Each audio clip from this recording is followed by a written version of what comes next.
The velvet tablecloths at the velvet table were scratchy under my palms. Ethan hated that I noticed little things like that. Said it made me boring. We just raised our glasses to 10 years when the door banged open. And Lila Moore stumbled in, her sequined dress glittering like a cheap disco ball, ultrasound photo crumpled in one hand. Ethan, she wailed, tears streaming down her fake tanned cheeks. I'm 8 weeks. This is your baby. Ethan's fork clattered to his plate. For a second, he looked like a deer in headlights, then he switched to concerned husband mode. The one he used on investors when he'd messed up a deal. Baby, she's just confused. You know how unstable these influencer girls are. Unstable? Lila sniffled, pressing the ultrasound to her chest like it was a trophy. I'm carrying your legacy, Ethan. Clara can't give you that. She's barren. The room went quiet. I could feel 50 pairs of eyes on me, Ethan's clients, the servers, the old couple by the window who'd clapped when we kissed earlier.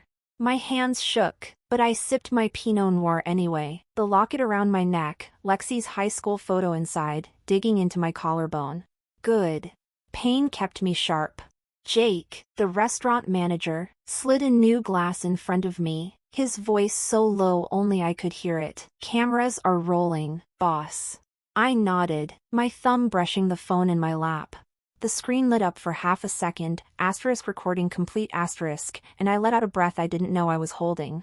Ethan grabbed Lila's hand, like they were some tragic Romeo and Juliet instead of a cheater and his gold digger. Clara, we can work this out. You can stay, you know I need you for appearances. But Lila and the baby? They need me. Lila smirked, flipping her extensions over her shoulder. Maybe you should move out. Ethan says your cooking's gotten sad lately. Like frozen lasagna sad. A table of Ethan's tech bros laughed. I closed my eyes for a second, Lexi's voice, shaky on the phone a year ago. Ethan's company stole my life savings. Clara. I can't pay for my meds. She died 2 weeks later, alone in her apartment, heart attack. Ethan had told me it was a tragedy while he sipped scotch and watched football. I opened my eyes. Texted Mia, go. Her reply was instant. Police are 5 minutes out. Jake walked to the sound system, his eyes locked on mine. I nodded. Ethan leaned in, his breath reeking of truffle oil and lies. You gonna say something, Clara? Or just sit there like a... I stood up, adjusting my black silk dress. Ethan had called it too harsh for an anniversary. Said I should wear pastels like a real wife. The room went quieter. Let's settle the bill first, Ethan, I said, sliding my credit card across the table. Since you're leaving. He scoffed, reaching for his wallet. You can't afford this place. Actually, Mr. Hart, Jake cut in, his voice clear enough for the whole room to hear. Ms. Bennett owns the velvet table. She bought it 6 months ago. Gasps. A woman at the next table whispered, no way, Ethan's been bragging about picking the fanciest spot in NYC for weeks. Ethan's face paled. You never said. I never had to, I said, pulling up a video on my phone. The sound was crystal clear. Ethan, drunk off his ass in his office, yelling at his CFO, Lexi's dead? Good. She was gonna rat me out about the embezzlement. Tell the cops it was a heart attack. Who's gonna question me? I turned the volume up. Lila's smirk faded. Ethan lunged for my phone, but I stepped back, holding it higher. A diner, some guy in a suit who'd shaken Ethan's hand earlier, muttered, Is that the Hart CEO? Mia's text pinged, police are outside. I looked at Lila, who was staring at the video like it was a snake. You wanted a baby with him? I said, smiling. Perfect. Jake hit a button. Ethan's voice blared from every speaker in the restaurant, asterisk every single one asterisk. Yeah, I embezzled 12 million. Who's gonna stop me? My wife. She's too busy baking cookies to notice. I told Lexi to keep her mouth shut. If she died, that's her problem. Lila's just a toy. Once she has the baby, I'll dump her. Clara's boring, but she's safe. The room was silent except for Lila's whimpering. Ethan's face was purple. You're lying. That's fake. I'll sue you. 2 cops pushed through the door, their badges glinting. Ethan Hart, the taller one said. You're under arrest for embezzlement and manslaughter. You have the right to remain silent. No! Ethan screamed, trying to yank his arm away. She set me up! She's crazy! Mia walked in then, her lawyer face on, holding a folder thicker than a dictionary. We have 12 witness statements, bank records, and 6 months of audiovisual evidence, she said, sliding the folder to the cop. He's not going anywhere. Lila fell to her knees, grabbing my ankle. Clara, please, this was a mistake. I didn't know he was.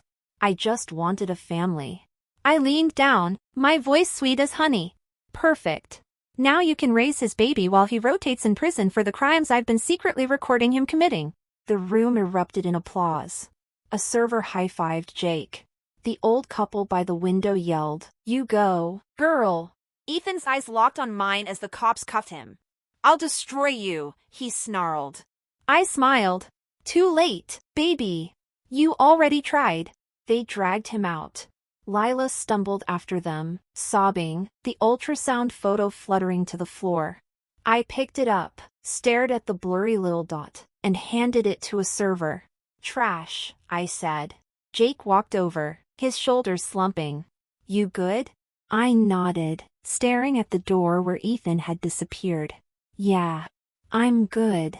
A month later, I sold the Velvet Table. The check was huge, enough to donate to the fraud victim charity I'd started in Lexi's name, enough to buy a one-way ticket to Paris. Mia helped me pack. "You sure you don't want to stay?" she said, folding my black dress. "The media's going wild, you're like a feminist hero." I laughed, but it came out hollow. I don't want to be a hero. I just want to be me. She stopped folding. "Do you ever feel guilty for enjoying it?" I stared at Lexi's locket. "Sometimes. Like I'm a bad person for laughing when Ethan tripped on the curb outside the restaurant." Mia sat down next to me. "He took your sister. You took his freedom. That's not guilt, that's justice. And justice tastes sweet. Don't apologize for that." I hugged her. "Thanks, Em. Paris is rainy in October, but the cafes are warm, and the croissants are so flaky they melt in your mouth."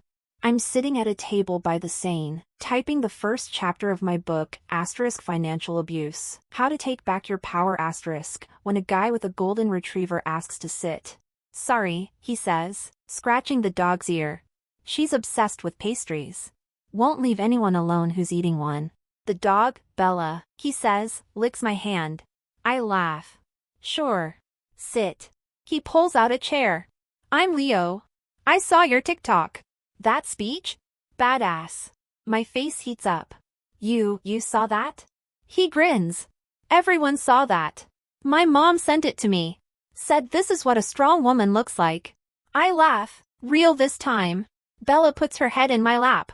Leo hands me a napkin. My croissant crumbs are all over my notebook. "It's not a fairy tale," I say suddenly. "The whole thing. I'm not some perfect avenger. I still have bad days. I still miss Lexi." He nods. "Yeah, my dad was a cop.